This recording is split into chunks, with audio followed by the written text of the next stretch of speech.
We are now talking to Elite Sports New York Giants and NFL writer Ryan Honey. Ryan, what's up, man? Guys, thanks for having me on. I appreciate it. Absolutely. Obviously, your Giants are 5-1. They're one of the hottest teams in the NFL right now. Before we get into that, how are you and your family doing from COVID? Obviously, it's now long gone.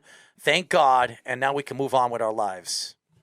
Yeah, doing great. I live in the city right now. My parents are back more upstate New York. So, they're doing fine. I mean, my dad's a teacher. My sister is also a teacher. Wow. So my dad got sort of for a year had to be sometimes in, sometimes out, doing virtual. And obviously that's a mess at times. So, but yeah, doing well. And can't ask for much more.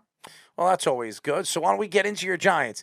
Are you surprised that the Giants are 5-1 going into week 7 of the football season?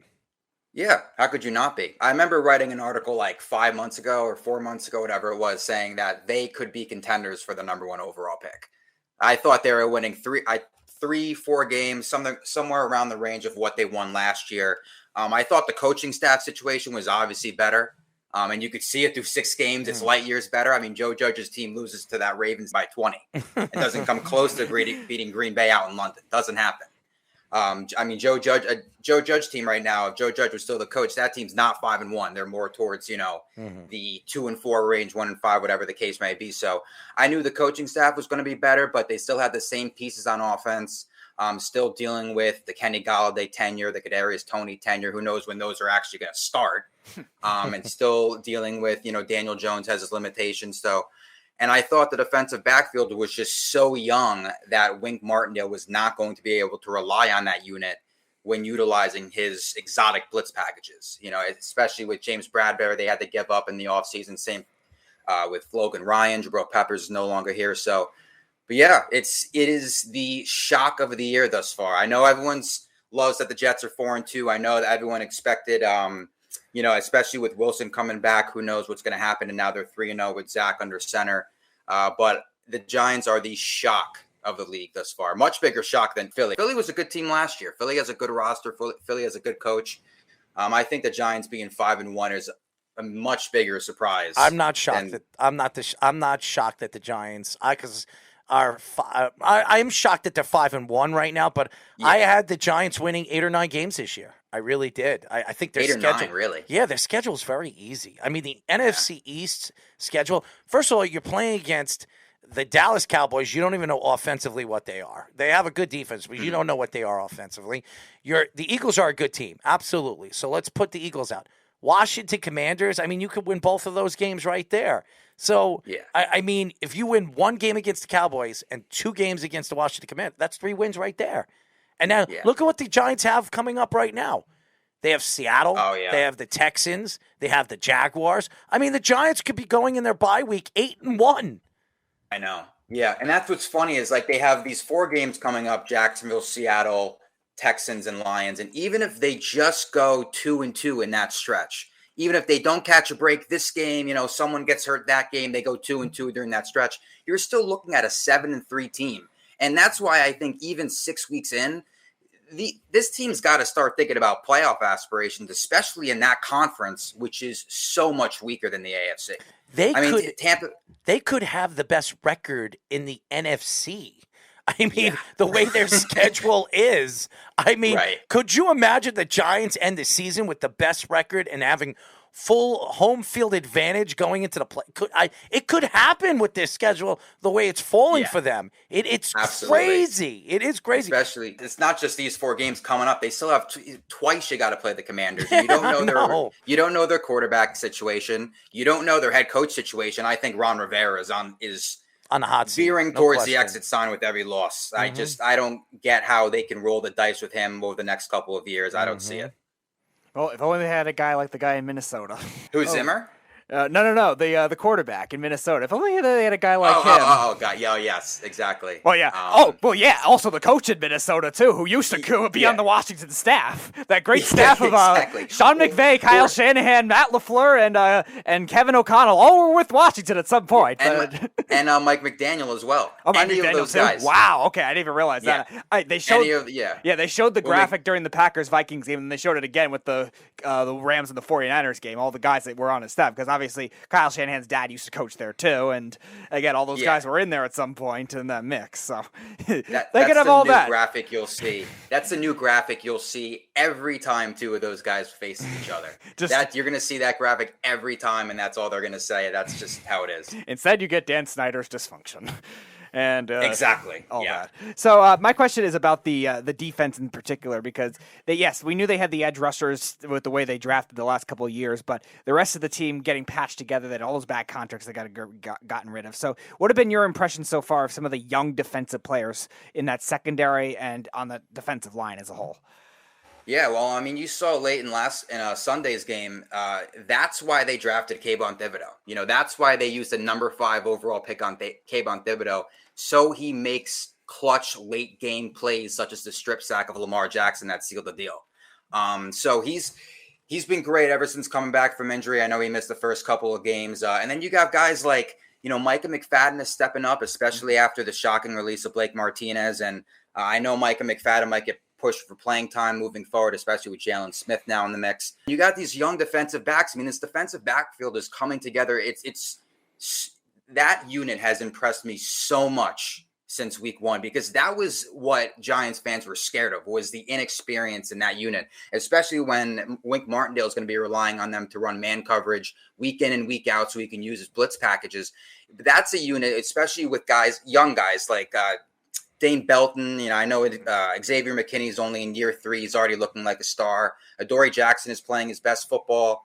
Fabian Moreau is really taking advantage of the opportunity he has, especially in the absence of Aaron Robinson. So the young guys on that defense are really coming together, and they're so well coached. The Julian Love interception against Baltimore, I remember a couple days ago on the Zoom call with Brian Daboll and some of the players, O'Shane Ximines had said that he was lining up at the left guard, over the left guard. He went to go rush the passer.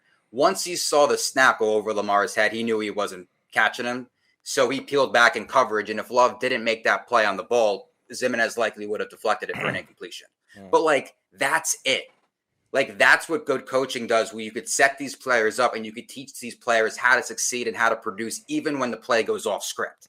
That's something that Joe Judge missed and Jason Garrett missed the last couple of years, is being able to succeed when you have to ad-lib.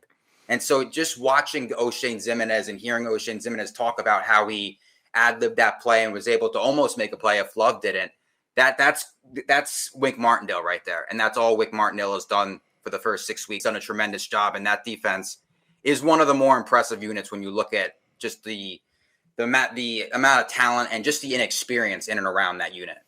We are talking to Elite Sports New York Giants and NFL writer Ryan Honey. I'm looking at the Giants' schedule right now. They have the Jaguars, the Seahawks, the Texans, the Lions, the Cowboys, the Commanders. They might not lose until the Eagles. I mean, honestly, I'm not trying to blow. I'm not a Giant fan. I'm a Jet fan. So I don't like the Giants, but I have to give him. I like Dable. I always liked him. I really wanted him to be the Jets coach before they got Robert Saleh. I like Dable, but the Jets couldn't interview him because he actually was coaching and the offensive coordinator for the AFC title game, and the Jets wanted to solve their problem at the coaching position, so they were sealing the deal with Robert Saleh. But the Jaguars are not playing good football right now. The Seahawks, that's a game that could go either way. The Texans, they've been playing hard all season long. The Giants are better than they are. The Lions have been crap. I mean, the Cowboys, you just don't know what. I mean, the Giants lost a game that they could have won a couple of weeks ago.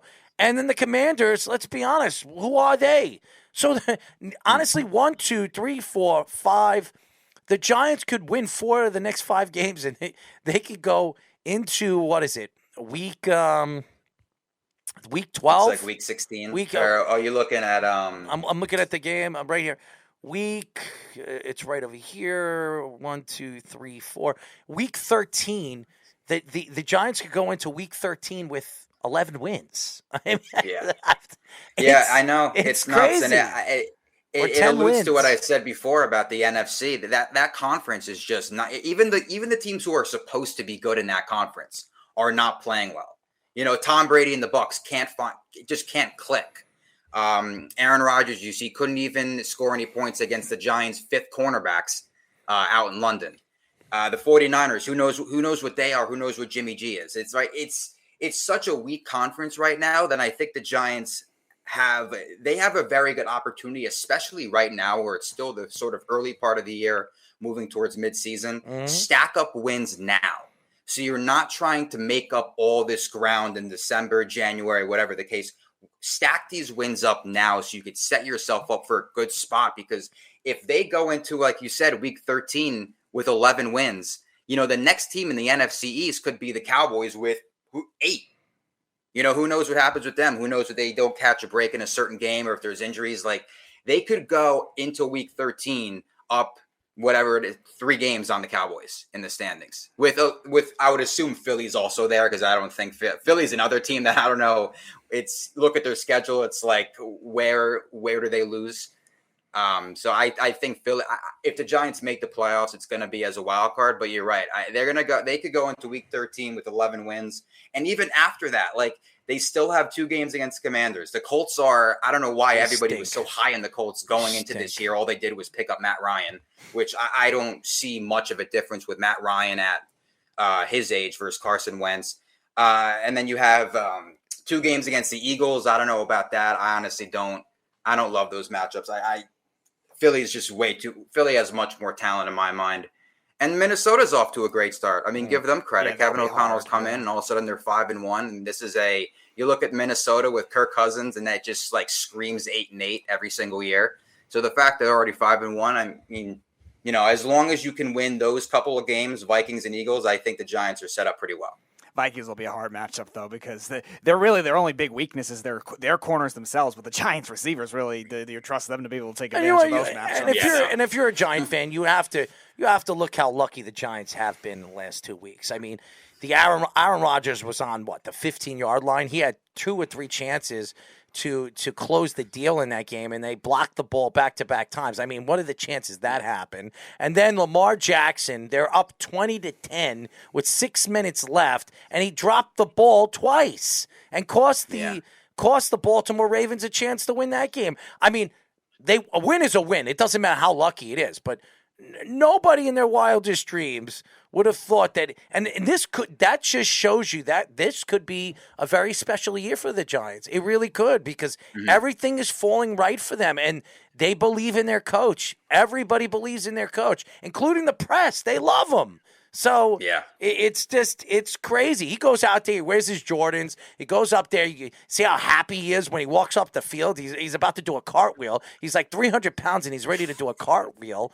I mean, he's just the younger version of Andy Reid. He's just fun to watch. And he's the quarterback whisperer. I think he is the quarterback whisperer. Everybody keeps talking about North Turn over the years and all these guys. This guy, you saw what he did with Josh Allen. And you can see what he's doing with Daniel Jones. I believe you see the growth of what Daniel Jones has been this year. He's going to be even better next year. He is going to be better. So get ready, Giant fans. I've said this from the beginning when they drafted this kid. This guy is going to be your quarterback of the future.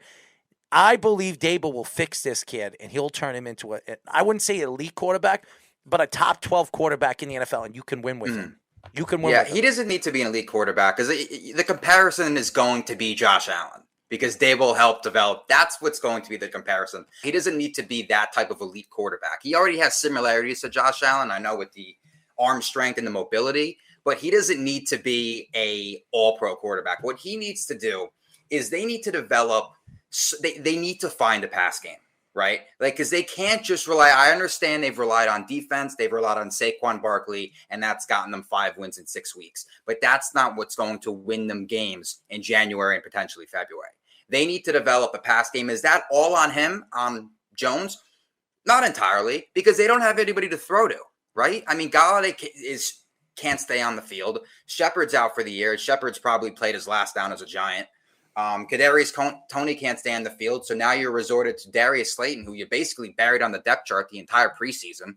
And Richie James, David Sills, Wando Robinson's a rookie. I mean, he emerged last week, but who knows with him? Like, he could turn out to be a bust just as much as he could turn out to be a star. They need guys he can throw to.